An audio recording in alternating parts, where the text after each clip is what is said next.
একটা লাশের কাটা দুটো পা, আর সেই পায়ে পচন শুরু হয়ে গিয়েছিল। বোঝাই যাচ্ছে যে এখানে অপরাধ ধামা চাপা দেওয়ার চেষ্টা করা হচ্ছে, আর এটা ভেবেই দেহটাকে টুকরো করা হয়েছিল যে হয়তো এটা কারোর হাতে আসবে না। কিন্তু দুটো পাই এখন পুলিশের হেফাজতে রয়েছে। কোন লাশের ছিল এই পা দুটি, কে ছিল ভিকটিম, আর কেই বা খুনে, আর কি ছিল এই খুনের কাহিনী? তুফানি সমুদ্রের ঢেউয়ের মতো এই কেসে চড়াই উতরাইয়ে ইনভেস্টিগেশনের নৌকাকে দোলা দিয়ে যায়।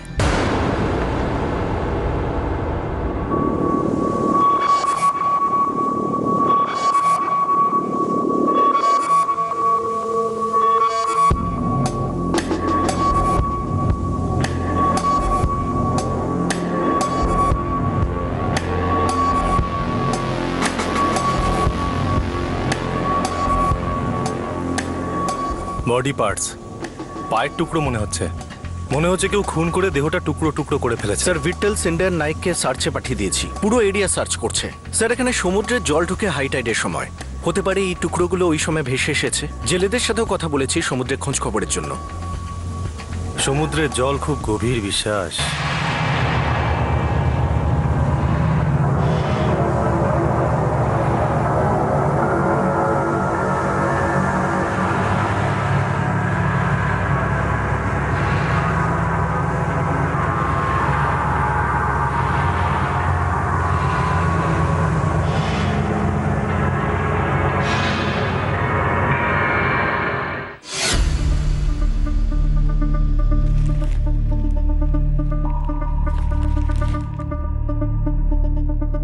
আপনি ঠিকই ধরেছেন ইন্সপেক্টর, এটা মানুষেরই থাই। পুরুষ মানুষের নাকি মহিলার? এখন এটা বলা মুশকিল, এটাকে সিভিল হসপিটালে পাঠাতে হবে। ডক্টর, যত তাড়াতাড়ি আপনার রিপোর্ট আসবে ততই আমাদের ইনভেস্টিগেশনে সুবিধা হবে। স্যার, শিবখেড়ির পুরোটা খুঁজে দেখেছি, এখনো কিছু পাওয়া যায়নি। তাও খোঁজো, আরো খোঁজো, ততক্ষণ খোঁজো যতক্ষণ না কিছু পাওয়া যায়। যদি পা দেহ থেকে কাটা হয়ে থাকে তাহলে বাকি টুকরোগুলো অন্য কোথাও ফেলা হয়েছে। স্যার, হতে পারে দেহটা পুরো টুকরো টুকরো করেছে, কিন্তু ফেলেছে পুরোটাই সমুদ্রে। হতে পারে বিশ্বাস, সমুদ্র যদি পাটা এখানে নিয়ে আসে তাহলে মাথা, হাত, দেহ অন্য কোথাও নিশ্চয়ই পৌঁছে দিয়েছে। একটা কাজ করো, আশেপাশে সমুদ্র তট বরাবর যতগুলো পুলিশ স্টেশন আছে আর জেলেদের ইউনিয়ন আছে সবাইকে রেড অ্যালার্টে রাখো, আর কোস্ট গার্ডকেও ইনফর্ম করো। স্যার,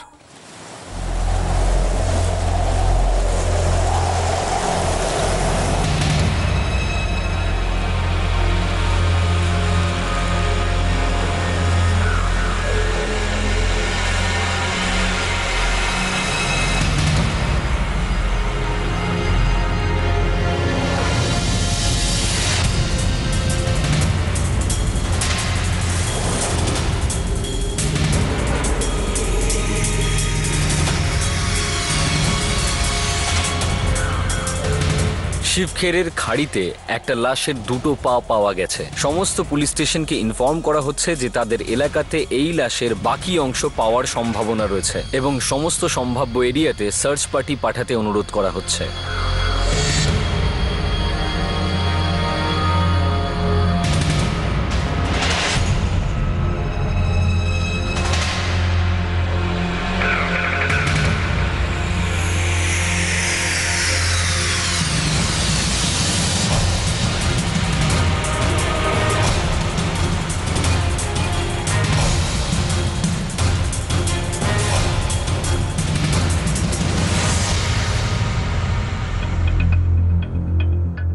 প্রাইমারি রাউন্ড দেখে তো কিছুই বোঝা যাচ্ছে না।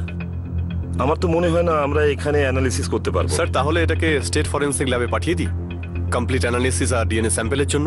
ঠিক আছে, পাঠিয়ে দাও। আচ্ছা, আন্দাজ দিন কতটা সময় লাগবে ডক্টর? আমি আন্দাজ করে কিছুই বলতে পারছি না কতটা সময় লাগবে, এটা ফরেন্সিকের ব্যাপার। ওরাই আপনাকে সঠিক সময়টা বলতে পারবে, কিন্তু একটা ব্যাপার পরিষ্কার, সময় যথেষ্টই লাগবে। Thank you doctor. স্যার, 48 ঘন্টা হয়ে গেছে লাশের টুকরোগুলো পাওয়া গেছে। আমাদের টিম ছাড়াও 7টা পুলিশ স্টেশন দিনরাত সার্চ করছে, কিচ্ছু পাওয়া যায়নি। এই 7টা পুলিশ স্টেশনে মিসিং কমপ্লেন জোগাড় করো। স্যার, এই টুকরোগুলো পাওয়া গিয়েছিল 18ই এপ্রিল, তাহলে 11 থেকে 18 তারিখ পর্যন্ত মিসিং কমপ্লেন চাই। ওকে।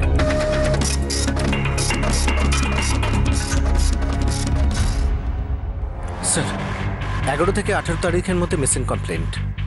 সুরেশ ধুরি, পুরুষ, বয়স 45, বিরসে পুলিশ স্টেশনের কেস। এর ছেলে যতীন 16ই এপ্রিল মিসিং কমপ্লেন্ট করেছিল। 2 নম্বর কেস অনিতা কদম, মহিলা, বয়স 32, এর স্বামী শরৎ 17 তারিখ মিসিং কমপ্লেন্ট করে।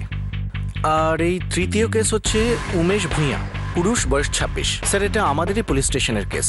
আমাদের কেস? আমাদের কনস্টেবল জগতাপ এটা দেখছে। ডাকো একবার ওকে। আচ্ছা, এই উমেশের কেসের ডিটেল কি? স্যার, উমেশের মা বাবা এসেছিল 17 এপ্রিলে মিসিং ডায়েরি করার জন্য। আমার ছেলে উমেশ কাল রাত থেকে বাড়ি ফেরেনি। কোথায় কাজ করে? পালঘর কন্টেনার ইয়ার্ডে হেল্পারই করে স্যার। স্যার, আমি পালঘর কন্টেনার ইয়ার্ডে গিয়েছিলাম জিজ্ঞাসাবাদের জন্য। ওখানে বললো যে উমেশ ভূঁইয়া 16 তারিখে ডিউটিতে এসেছিল, কিন্তু তারপরে কোথায় গেছে কেউ জানে না। ওর কোনো ফোন রেকর্ড? স্যার, 16 তারিখ রাত্রেই সুইচ অফ হয়ে গেছিল। শেষ কলটা নিজের বন্ধু রশিদ আনোয়ারকে করেছে। এই রাশিদ কি বললো? স্যার, আমি রশিদ আনোয়ার আর ওর বাকি বন্ধুরা দানিশ আজিজ আর গুরুদাউনের সাথে দেখা করেছি। ওরা বলছিল উমেশ ভূঁইয়া খুব ভালো ছেলে, কোনো ঝামেলা নেই ওর। কিন্তু একটা গন্ডগোল আছে স্যার। কি সেটা? স্যার, ওর সমস্ত বন্ধুই গাঁজাখোর, আর ওরা বলছিল উমেশ ভূঁইয়াও গাঁজা খায়। হ্যাঁ স্যার, আমরা তো মোটামুটি প্রত্যেক রাতেই বসি স্যার, কিন্তু উমেশ ছিল না স্যার। উমেশ 7:25 লাস্ট ফোন করেছিল নিজের ফোন থেকে, আর ফোনটা তোমাকেই করেছিল রশিদ আনোয়ার। ফোন আমাকে করেছিল, কিন্তু ও আসবে না সেটাই বলেছিল।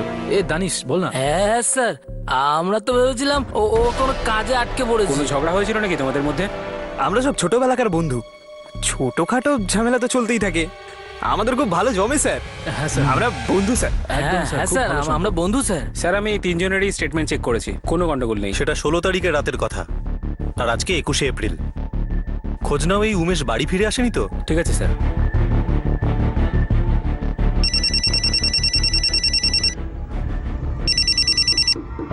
হ্যালো, কনস্টেবল জাগতাপ বলছি, পালঘর পুলিশ স্টেশন থেকে। হ্যাঁ হ্যাঁ স্যার, কি ব্যাপার, কিছু খোঁজ পেলেন আমাদের উমেশের? আমি তো আপনাকেই জিজ্ঞেস করতে যাচ্ছিলাম, কোনো খবর পেয়েছেন কি? আমি কোত্থেকে খবর পাবো স্যার? আপনারাই আমাদের ভরসা, যা কিছু করার আপনাদেরই করতে হবে। ঠিক আছে, আমি জানাবো আপনাদের যদি কিছু খবর পাই। কি বললো? পুলিশের লোক আমাকেই জিজ্ঞাসা করছে যে কোনো খবর আছে কিনা। বিশ্বাস, এই গাঁজাখোর ছেলেটার ব্যাপারে সমস্ত ডিটেল জোগাড় করো। কনস্টেবল জগতাপের টিম শুরু করে দিয়েছে। গুড। আর এই যে বাকি দুটো মিসিং কমপ্লেন আছে, একজন পুরুষের একজন মহিলার, এদের ব্যাপারে সমস্ত খোঁজ খবর নাও। স্যার, আমরা হিউম্যান থাইকে অ্যানালাইসিস করছি inspector, but I am sorry, আমি আপনাকে টাইম ফ্রেম বলতে পারবো না। মিস্টার শ্যাম, আপনার রিপোর্ট আসার পরেই সঠিক পথে আমরা কেসটা শুরু করতে পারবো। তার আগে আমরা অন্ধকারে এদিক ওদিক হাতড়াবো শুধু। আমি বুঝতে পারছি স্যার, কিন্তু আমাদের কিছু অসুবিধা আছে। দেখুন, অনেক কেস পেন্ডিং রয়েছে, আর সব কেসে আপনার কেসের মতন ইম্পর্টেন্ট। আমি আপনাকে এটুকু প্রমিস করছি যে আমি ডবল স্পিডে কাজ করব, কিন্তু এই মুহূর্তে টাইমলাইন বলাটা মুশকিল।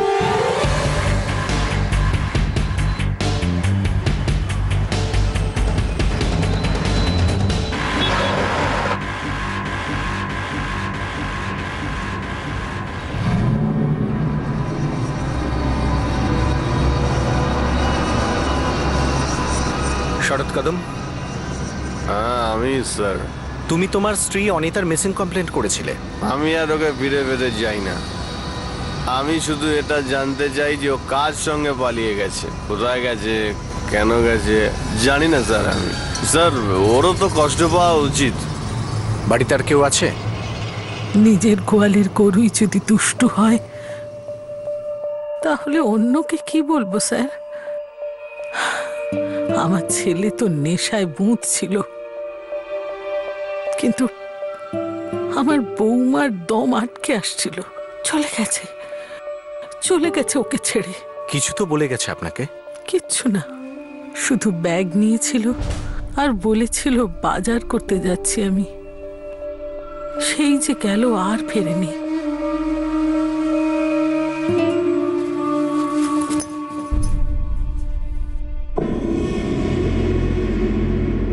মা, আলু শেষ হয়ে গেছে, পেঁয়াজও 2-3টেই আছে, আমি নিয়ে আসছি।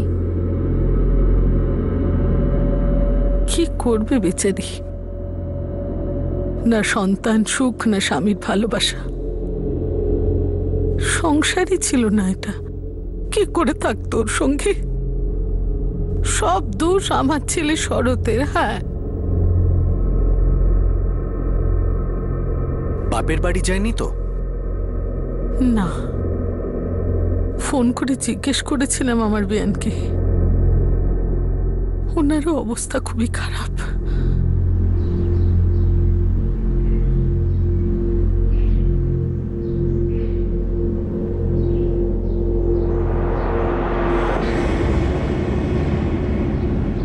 হ্যাঁ স্যার, ইনিই আমার বাবা সুরেশ ধুরি।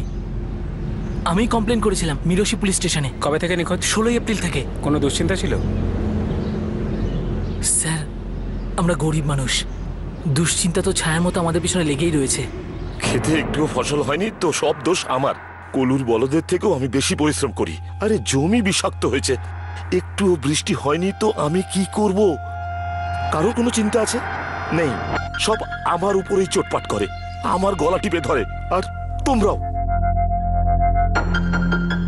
মাথায় ঋণের বোঝা ছিল? শুধু মাথায় নয় স্যার, আমাদের সবকিছু দেনার দায় ডুবেছিল। একদিকে ব্যাংকের অত্যাচার, অন্যদিকে মহাজনদের লোক। প্রত্যেক বছর আমাদের ক্ষেতের থেকে নামমাত্র ফসলই তুলতাম। আমি নিজে 12 পাস করেছি স্যার, কিন্তু গোটা এলাকায় কোনো ভালো চাকরি পাই না।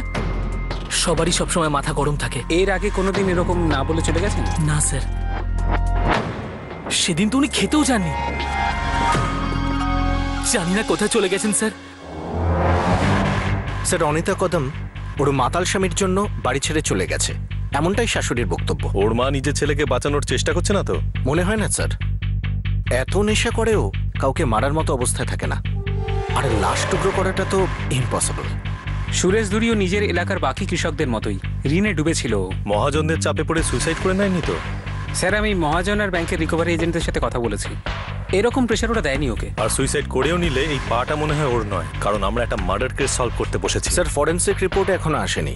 ফরেনসিক রিপোর্ট যদি অনিতা কদম, সুরেশ ধুরি বা উমেশ ভূঁইয়া এই তিনজনের মধ্যে যদি একজনের দিকেও ইশারা করে তাহলে আমাদের জন্য গুড লাক। আর যদি না করে তাহলে এই তিনজনকে বাদ দিয়ে 4 নম্বর অ্যাঙ্গেল দেখতে হবে। একটা কাজ করো, আমাদের জেলার বাইরে যে পুলিশ স্টেশন আছে তাদের সবার মিসিং কমপ্লেন চেক করো, পুরনো মিসিং কমপ্লেনও চেক করবে। হতে পারে দূরে কোথাও কেউ অন্য কোনো বডি পার্ট পেয়েছে। 3টি মিসিং কমপ্লেন থেকে বের হয়ে এবার কয়েক মাসের পুরনো মিসিং কেসও খুঁজে দেখা শুরু হয়। আশেপাশের পুলিশ স্টেশনগুলিও এই কেসের ভাগিদার হয়ে যায়। কিন্তু এই সমস্ত কিছু সত্ত্বেও পুলিশ এই কাটা পা দুটির রহস্য ভেদ করতে পারছিল না। ফরেনসিক ল্যাবের রিপোর্টও এখনো পেন্ডিং। সেই সময় পুলিশ একটা নতুন লাইন অফ ইনভেস্টিগেশন প্রয়োগ করে। আর হয়তো এই কারণেই এই কেসে সূত্রের খাতা খোলে। স্যার, হতে পারে যার দেহাংশ মিলেছে তার কোনো মিসিং কমপ্লেন্টই লেখানো হয়নি। মানে যার কোনো আত্মীয় স্বজন নেই? Correct sir. আমরা কাটা পায়ের টুকরোটা শিবখেড়ির খাড়ির এইখানে পেয়েছি। হতে পারে কেউ সেটাকে এইখান থেকে ফেলেছে, বা এখান থেকে, বা এই সমুদ্র থেকে। একটা কাজ করো, এই পুরো এলাকায় আমাদের ইনফরমারদের খবর দাও। ওদেরকে বলো তাদের ব্যাপারে খোঁজ নিতে, যারা মিসিং তো আছে কিন্তু যাদের নামে মিসিং কমপ্লেন লেখানো হয়নি। স্যার,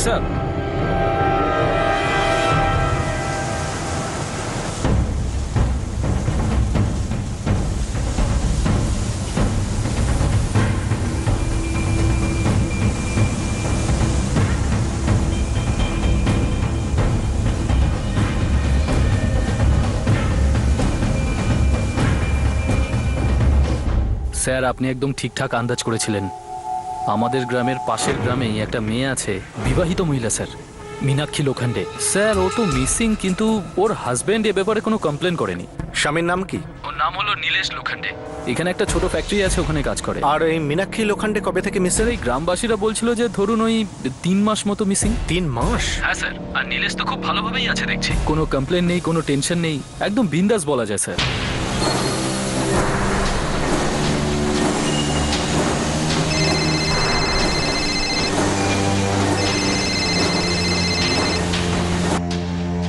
নীলেশ, পুলিশ এসেছে। কেন? মীনাক্ষীর ব্যাপারে জিজ্ঞেস করছে। কিছু বলো না, আমি এক্ষুনি আসছি। তার নীলেশ আসছে।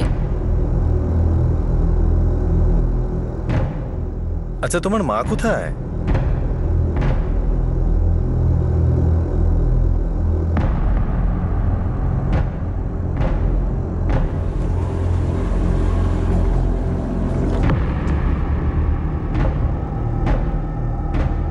বাবু, যাও বাইরে গিয়ে খেলো।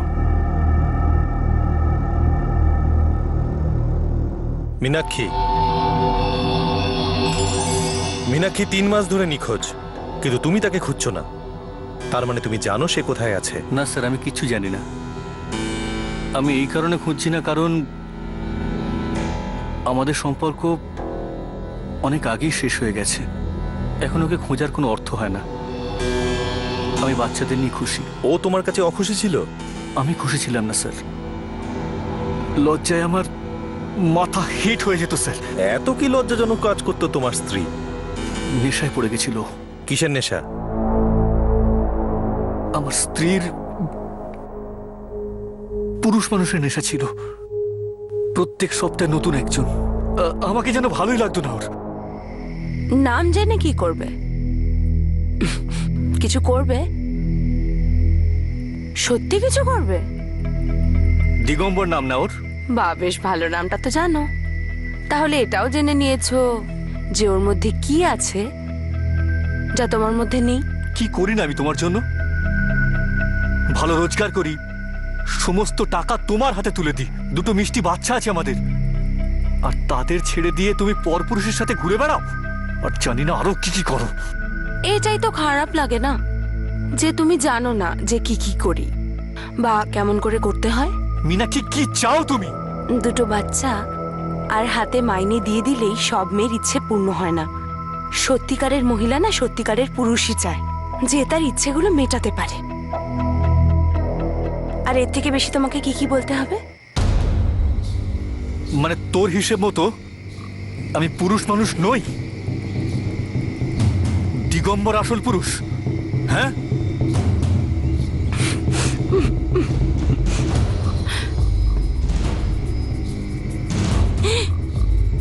আমি তো ভয় পেয়ে গেলাম।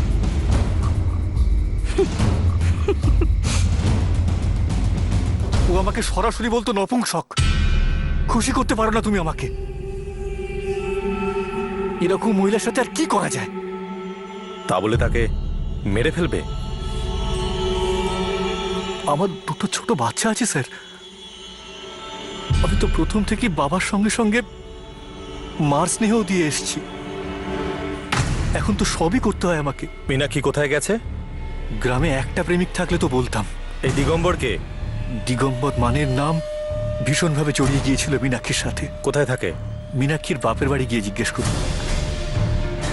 পুরনো প্রেমিক ছিল ওর।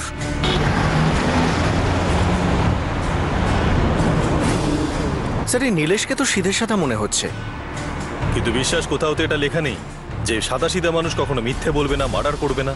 হতে পারে 3 মাস ধরে ওর মধ্যে রাগের বারুদ জমা হচ্ছিল, আর একদিনে গিয়ে সেখানে আগুন লাগিয়ে দেয়, শেষ করে ফেলে মীনাক্ষীকে।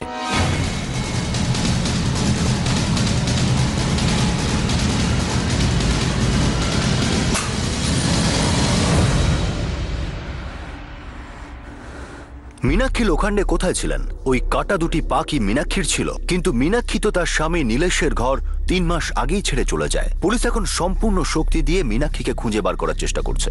তাহলে মীনাক্ষীর সঙ্গে কি ঘটেছিল?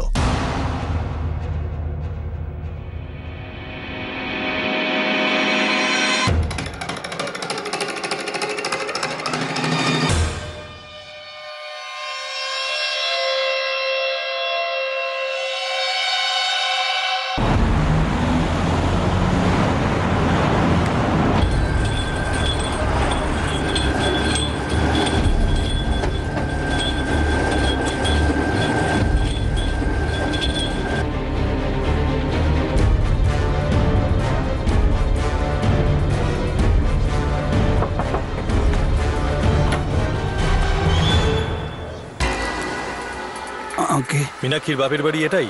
আমি হলাম ওর বাবা। বলুন, কোথায় আপনার মেয়ে? মীনাক্ষী আমাদের মতো ছিল না, অন্যরকম ছিল, ভুল ছিল। নীলেশের মতো ছেলেকেও কোনো দিন পাবে না। ওসব ছাড়ুন, কিন্তু এখন মীনাক্ষী কোথায় আছে? আমরা জানি না, আর আমরা জানতেও চাই না। নীলেশের বাড়ি ছাড়ার পর মীনাক্ষী এখানে এসেছিল? মুখ পুড়িয়ে একদিনের জন্য এখানে এসেছিল।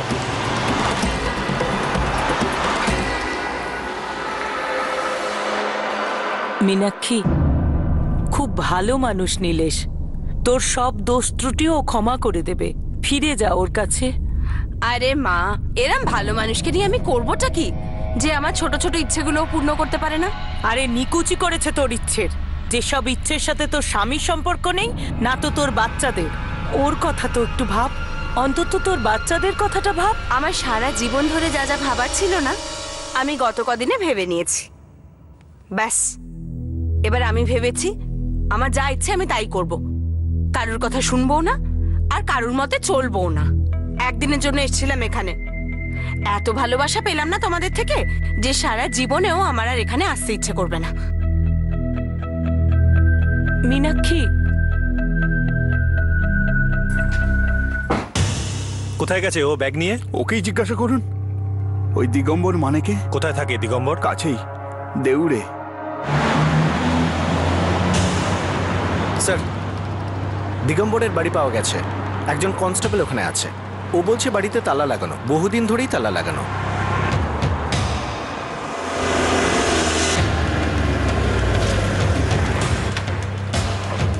স্যার, প্রতিবেশীরা বলছিল 2.5 মাস ধরে তালাবন্ধ রয়েছে। মীনাক্ষী কি এখানে এসেছিল? স্যার, নাম তো জানি না, কিন্তু 3 মাস আগে একজন মহিলা এসেছিল দিগম্বরের সাথে থাকতে।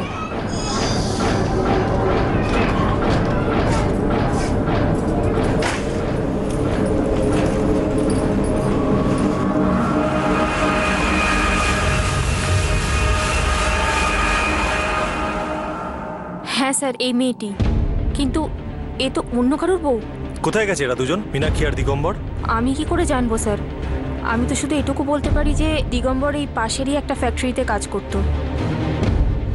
বিশ্বাস, তালা ভাঙো।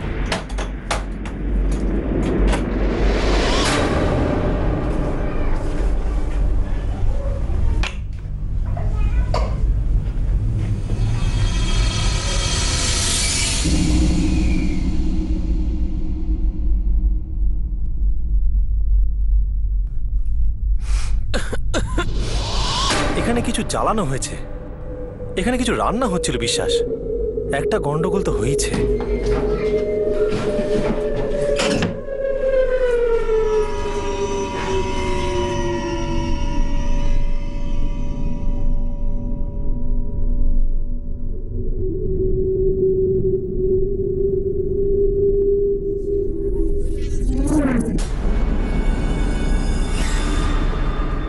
স্যার, আপনি ঠিকই বলেছিলেন। 2.5 মাস আগে এখানে খিচুড়ি পাকানো হচ্ছিল। রান্না একটা হয়েছে, কিন্তু সেটাকে খাওয়া হয়নি। রান্নাটা পুড়ে গেছে। তুমি কি একদম শিওর হয়ে বলছো যে এই বাড়িটা 2.5 মাস ধরে বন্ধ ছিল, কেউ যাতায়াত করেনি? স্যার, যদি দিগম্বর এখানে আসতো তো আমি ঠিক জানতে পারতাম। আমি সারাদিন বাড়িতেই থাকি। এই দিগম্বরকে পাবো কোথায়? স্যার, ও যে ফ্যাক্টরিতে কাজ করে তার নাম গণেশ ফিশারি। ওখান থেকেও আপনি ওর ব্যাপারে কিছু জানতে পারবেন না, কারণ কদিন আগে একটা লোক এসেছিল ওর সম্পর্কে খোঁজ খবর করতে। তুমি তো কিছু না কিছু জানবেই। ওর কোনো বন্ধু বান্ধব, ওর কোনো আত্মীয় স্বজন? মা বাবা দেওয়াসি পাল ঘরে থাকে। কিন্তু বিশ্বাস, আমরা তো জানি না যে দিগম্বরকে দেখতে কেমন। স্যার, গণেশ ফিশারিজের ফাইলে নিশ্চয়ই ছবি পাবো।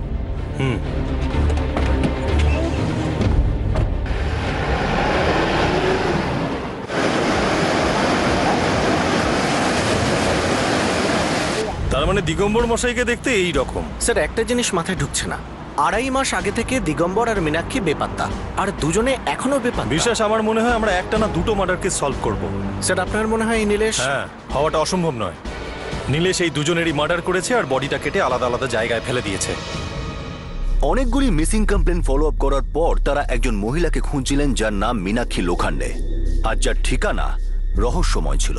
মীনাক্ষীর আঘাতপ্রাপ্ত স্বামী নীলেশের মনে হচ্ছিল যে মীনাক্ষী তার এক প্রেমিক দিগম্বর মানের সঙ্গে কোথাও পালিয়ে গেছে। এখন এটাই প্রশ্ন উঠছে যে আঘাত পাওয়ার পর নীলেশ কি তাহলে মীনাক্ষীকে খুন করেছে, যার মধ্যে এই কেসের সমস্ত রহস্য লুকিয়েছিল।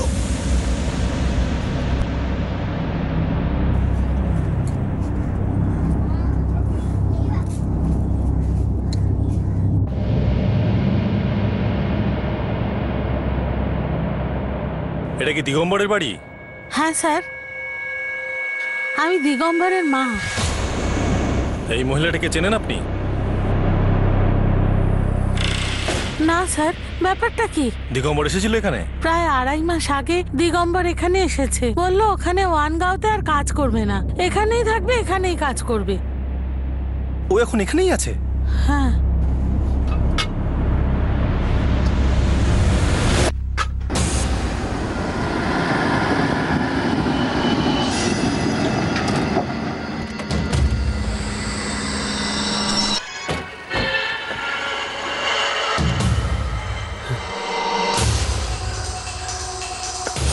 ওই যে এই, দাঁড়াও।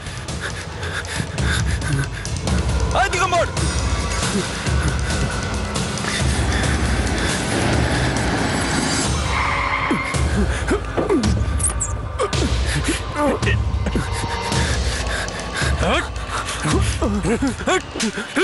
আমাদের দেখে তুই পালিয়ে গিয়ে তুই জানিস না আমাদের কাজটা তুই কতটা সহজ করে দিয়েছিস দিগম্বর। হ্যাঁ, চল।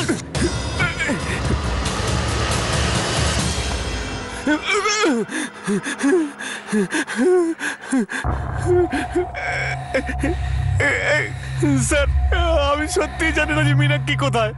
হ্যাঁ, তুই তো জানিস না মীনাক্ষীর লাশ কোথায় আছে, কারণ তুই তো ওর লাশের এতগুলো টুকরো করে এদিক ওদিক ফেলে দিয়েছিস, তো মনে কি করে থাকবে তোর? স্যার, আপনি কি বলছেন আমি কিচ্ছু বুঝতে পারছি না। বুঝিয়ে দিচ্ছি যখন উল্টো করে ঝুলিয়ে তোর এক একটা হাড় ভাঙবো তখন তোর সব মনে পড়ে যাবে। বিশ্বাস, আর তুমি এতদিনের পরিশ্রমে পুরো শোধ তুলবে। মারো। স্যার, আমি সব সত্যি বলছি। স্যার, মারবেন না স্যার। স্যার, আমি সত্যি বলছি। শুরু থেকে বলবি। স্যার, আমার মীনাক্ষীর সঙ্গে অনেক আগে থেকেই পরিচয় ছিল, আর যখন আমি ওয়ানগাঁওতে কাজ করতে গেলাম তখন ওর সঙ্গে আবার দেখা হলো, আর তখন থেকে আবার নতুন করে বন্ধুত্ব শুরু হলো। বন্ধুত্ব? চক্কর আবার শুরু হলো। আমি ওর বাড়িতে দেখা করতে যেতাম।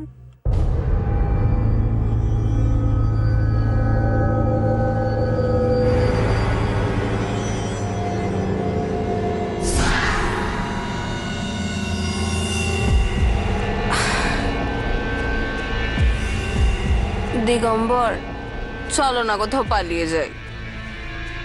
যখন 16 বছরের ছিলি তখন বললে ভেবে দেখতাম। আরে এখন তোর বিয়ে হয়ে গেছে, তুই দুটো বাচ্চার মা, পালিয়ে কোথায় যাব? বাচ্চাদের আমি সামলে নেব, কিন্তু ওই নীলেশ না, ওর সঙ্গে সারা জীবন থাকা যায় না। কেন? ওর কি খামতি আছে? কিছু না, বাস ও না তোমার মতো নয়। আমার মতো না? অনেকেই তো আমার মতো। এখন আমার সঙ্গে পালাবি, তারপরে আবার আমাকেও ছেড়ে দিবি, তার কিছুদিন পরে অন্য কাউকে ভালো লাগবে, তাই না? দিগম্বর, তুমি আমায় সন্দেহ করছো? সন্দেহ না করার কোনো কারণ আছে? স্যার, আমি কোনোদিনও চাইতাম না যে ওর স্বামী আর বাচ্চাকে ছেড়ে দিক। তার মানে তুই বিল পেমেন্ট কখনো করবি না, বিনা পয়সায় পুরো মজা নিবি, তাই তো? কি বল? না না স্যার, আমি কোনোদিন চাইনি যে ব্যাপারটা আরো এগোক।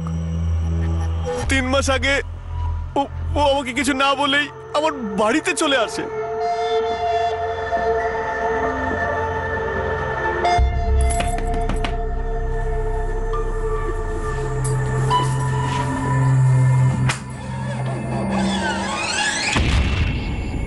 মুখেরটা খেয়ে নাও, আর আমার জন্য খাবার বাড়ো, খুব খিদে পেয়েছে।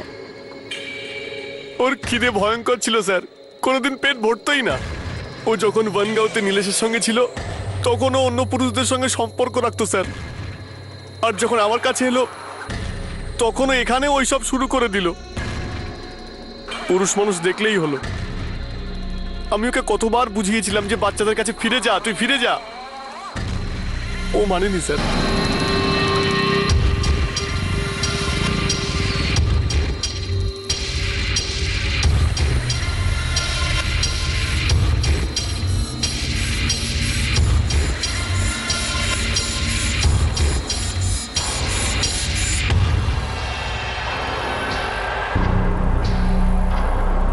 সত্যি বলছি স্যার, আমার কোনো প্রেম টেম ছিল না, ওরও ছিল না। না আমি ওকে বিয়ে করতে চেয়েছিলাম, আর না ও আমাকে। ও শুধু এখানে থাকতে এসেছিল আর মজা লুটতে এসেছিল, যেটা আমি পছন্দ করতাম না। আর একদিন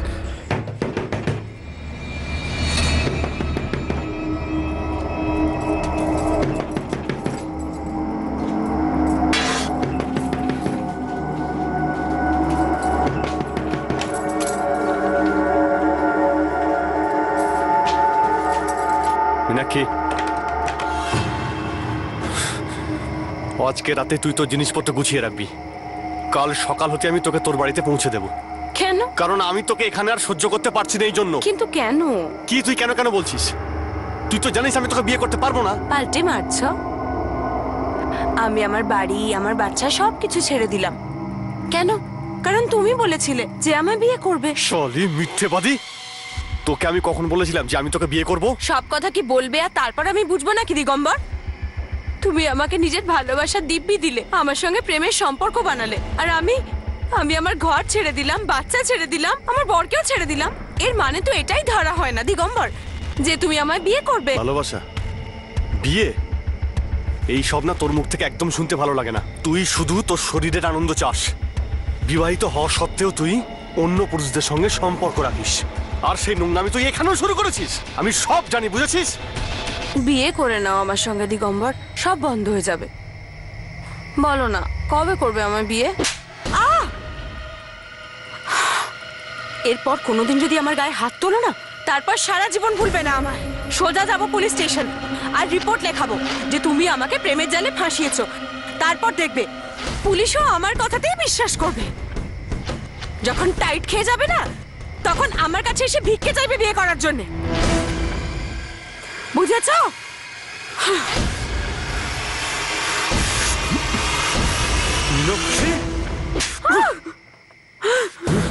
তুই আমাকে পুলিশের ভয় দেখাচ্ছিস? আমি নাকি তোর কাছে ভিক্ষে চাইবো বিয়ে করার জন্য? পুলিশের ভয় দেখাবি তুই আমায়?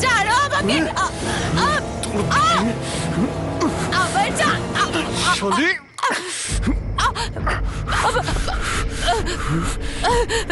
শলি তুই আমাকে ফাঁসাবি?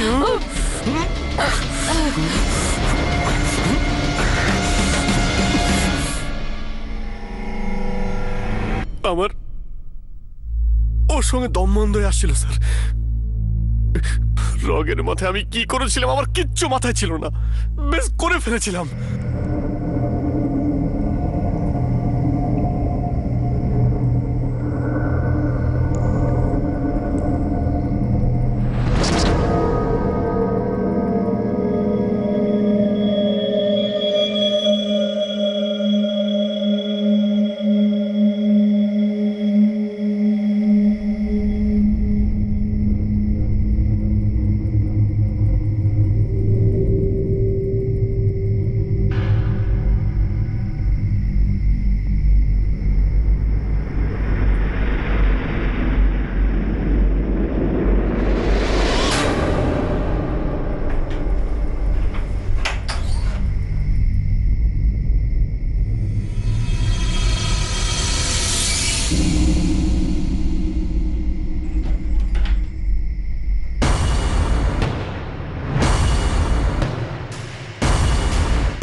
আর তারপর তুই মীনাক্ষীর দেহটা টুকরো টুকরো করে ফেললি, পুরো এলাকায় ছড়িয়ে দিলি, এইটা ভেবে যে আমরা তোকে কোনোদিনও ধরতে পারবো না, তাই তো?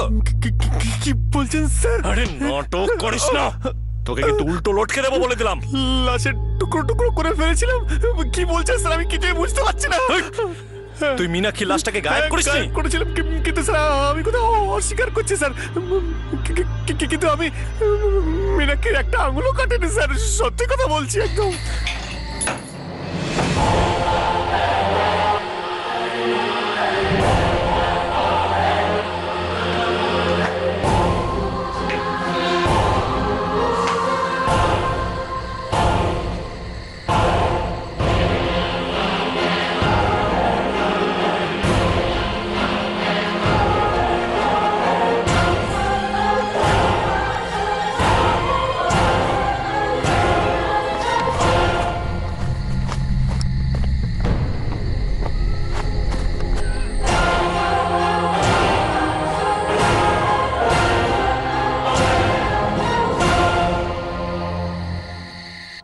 লাশটাকে জঙ্গলে ফেলে আসি স্যার, ভেবেছিলাম কোনো জন্তু জানোয়ার খেয়ে নেবে। আর তারপরে স্যার আমি আমার বাড়িতে ফিরিয়ে নি, সোজা আমার গ্রামে চলে যাই স্যার, আমার মায়ের কাছে।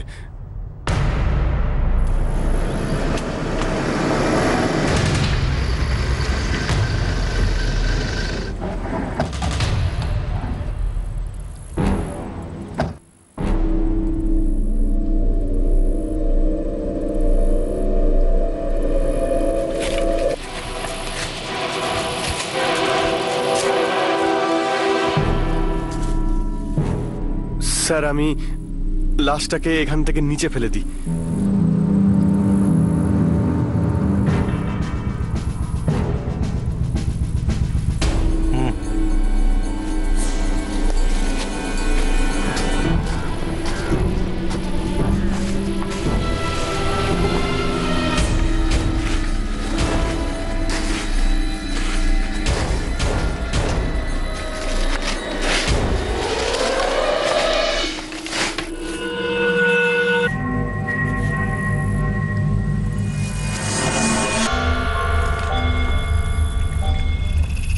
স্যার বস্তা।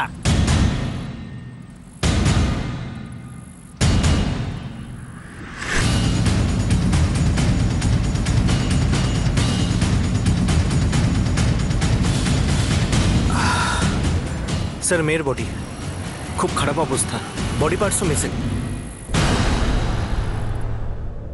মহিলার লাশ, এজ অ্যারাউন্ড 30s, গয়না আর কাপড় আপনি আইডেন্টিফিকেশনের জন্য ইউজ করতে পারেন। এটা কি তারই বডি হবে যার পা আমরা পেয়েছি? নো। কেন? এই লাশটারও তো বডি পার্ট মিসিং। মিসিং নয়, খেয়ে নিয়েছে। এই মহিলার বডি জঙ্গলি জানোয়ার জায়গায় জায়গায় খেয়ে নিয়েছে, থাইগুলো। ইন্সপেক্টর সম্ভবত এটা সেই লাশ নয় যেটা আপনি খুঁজছেন, কিন্তু ফরেন্সিক রিপোর্ট না আসা পর্যন্ত ঠিক করে কিছু বলতে পারছি না।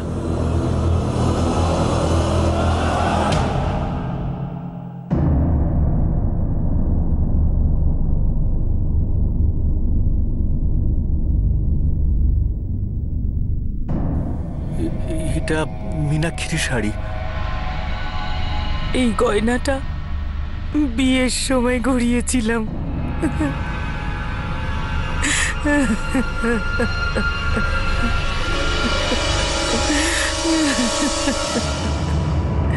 আচ্ছা একটা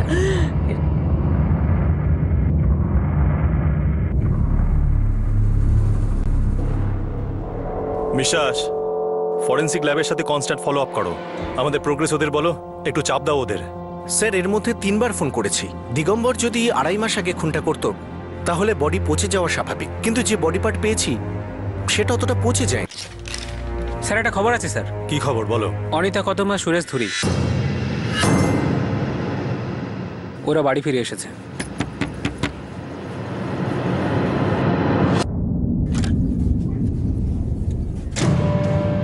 অনিতা, হ্যাঁ কোথায় গেছিলিস তুই?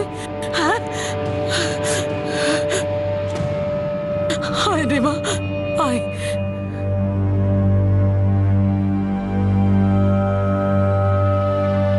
বাবা, বাবা তুমি, বাবা তুমি কোথায় চলে গিয়েছিলে? আমি করতে পারলাম না রে, সাহসী পেলাম না আত্মহত্যা করার। তোদের দুইজনকে ছেড়ে মরতে ইচ্ছে হলো না। এরকমটা কখনো ভাবে না বাবা, আমরা দুজন একসাথে কাজ করব আর সব ঋণ শোধ করে দেব। চলো, দুটো পরিবারের কাছে শান্তি তো এলো, কিন্তু ওই তৃতীয়, ওই যে উমেশ নামের ছেলেটা, তার কি খবর? স্যার ও এখনো ফেরেনি। ওর কি একবারও আমাদের কথা মনে পড়ে না? এই গাঁজার নেশা সবকিছু ভুলিয়ে দেয়। কি বলবো বলো দেখি, পুলিশও তো এই কথাই বলছে যে ওরা এখনো নাকি খুঁজেই পায়নি ওকে। সন্ন্যাস টন্যাস নিয়ে নিয়েছে, কোনো মেয়ের চক্করে পড়েছে। যেটাই হোক, শুধু একবার ও আমাকে বলে দিক, তাহলে আমরা এরকম গুমড়ে গুমড়ে মরবো না। 1 মাসের ওপর হয়ে গেল নির্মলা, খবর পাঠানোর হলেও পাঠিয়েই দিত এতদিনে। আমিও বুঝতে পারছি না যে আমাদের উমেশের হলোটা কি। আমাদের কাছে এই বিষয়টার কোনো প্রমাণ নেই যে পায়ের টুকরোটা যে আমরা পেয়েছি সেটা উমেশের কিনা। হতেই পারে অনিতা আর সুরেশের মতো ও একদিন বাড়ি ফিরে আসবে। হতে পারে স্যার, কিন্তু এটা ঠিক যে একটা খুন হয়েছেই আর তার উড়ু কেটে আলাদা করা হয়েছে, আর সে কখনো বাড়িতে ফিরবে না। আর পুরো 1 মাস হয়ে গেল আমাদের কেসটা যেমন আধারে ছিল তেমনই আছে। কাটা পা দুটির রহস্য 7 মাস ধরে ঝুলে রইল, কোনো সূত্র হাতে এলো না। মামলা যেমনটা তেমনই রয়ে গেল, আর তার ঠিক 7 মাস পর এই কেসের ইঞ্জিন একটা কিক স্টার্ট পায়।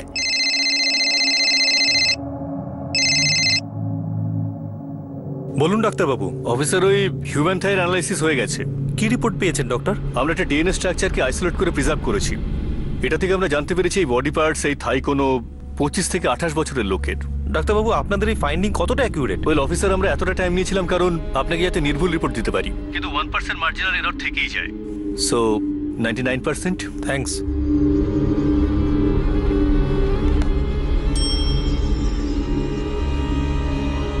বিশ্বাস, ফরেন্সিক রিপোর্ট এসেছে। মেল 25 থেকে 28 বয়স। স্যার উমেশ ভূঁইয়া, 26 বছর।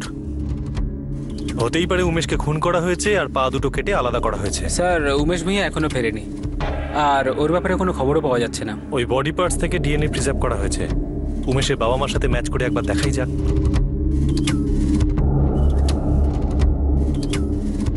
স্যার, এই ডিএনএ ব্যাপারটা কি? কেন করাবো আমরা? দেখুন দাদা, আমরা একটা লাশের কাটা পা পেয়েছি। ডাক্তাররা বলছেন এই কাটা পাটা কোনো পুরুষ মানুষের, যার বয়স 25 থেকে 28 বছরের মধ্যে। কাটা পা আমরা পেয়েছিলাম 18 এপ্রিল, আর আপনার ছেলে 16 এপ্রিল থেকে নিরুদ্দেশ। ডিএনএ বলতে বোঝায় আপনাদের দুজনের রক্তের অংশ ওই কাটা পায়ের রক্তের অংশের সাথে ম্যাচ করা হবে। আর এটা যদি না মিলে যায় তাহলে আমরা অন্যভাবে উমেশকে খোঁজার চেষ্টা করব।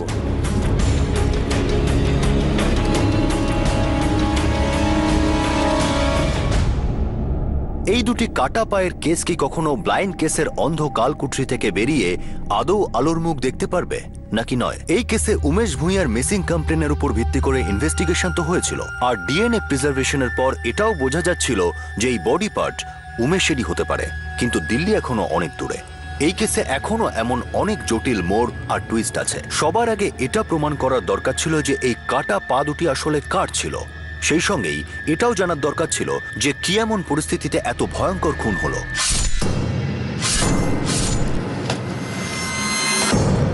একজন যুবতী, কিছু ড্রাগ এডিক্ট আর এমন একটা সূত্র যা পুলিশের হাতের কাছেই ছিল। এই কেসের পরিণতি দেব আমরা আগামী দিন, আগামী পর্বে, এই কেসের দ্বিতীয় তথা শেষ ভাগে। আপনাদের সাথে আবার দেখা হবে ক্রাইম পেট্রোল সতর্কতে। ততক্ষণ নিজের খেয়াল রাখবেন, সুরক্ষিত থাকবেন, আর মনে রাখবেন যা হয় তা ভালোর জন্যই হয়, কিন্তু বুঝে আর পরিশ্রমের দ্বারা তা আরো ভালো হতে পারে।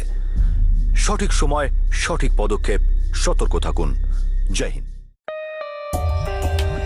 For more updates, subscribe to our channel, click the show links and enjoy watching the videos.